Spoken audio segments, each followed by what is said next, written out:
Hello, it's Travis, and this is week 8 of our legislative session updates. This will be the last week that we do it in this format, this quick hitter format. Next week is the last week of session, and then make sure you have on your calendar a save the date for May 11th. We're going to be doing a webinar on May 11th that will be much more in depth, and we'll be able to go through all of the various bills that passed, different initiatives that are out there that will affect you and your community.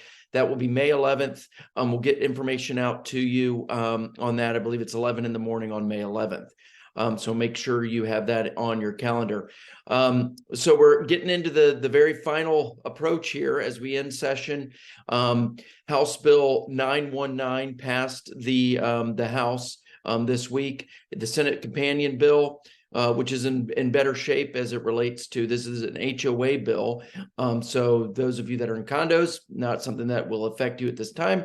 It's just an HOA bill dealing with the hammock situation down in the Miami area.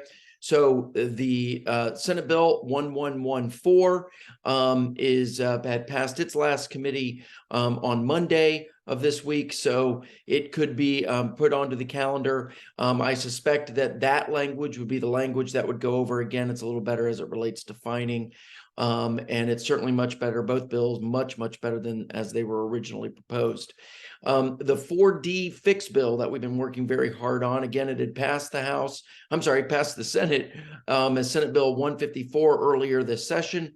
It now, it looks like will be brought up on Monday, the House Companion 1395.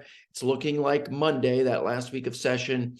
They'll modify it in a slight way. I suspect it's what it kind of looks like will happen. There'll be some modifications to it. It'll come over. The Senate would take those modifications, I believe, at this point and send that bill on to the governor. That'll provide a much better framework, kind of just make it much more clear. Again, this is just a condo bill, not an HOA bill, but on those that have to deal with the various milestone inspections, the reserve issues, makes that very clear before that would go into effect in the end of 2024. So pay attention as you've been all session. We've got a lot of things still kind of in flux here as we get into the last week, but we're in a really good place. Again, thanks to all of your work that you've been doing. I hear so often from legislators how they've been hearing from you on emails and phone calls. So please continue to keep that up, but be proud of yourselves and what you've been able to accomplish this session. So let's finish strong, and we'll talk to you next week again on May 11th. I'm sorry, not next week. We won't be doing this, but on May 11th, make sure you're tuned in, and we'll get all that information to you to how to log into that webinar. Thank you. Have a great day.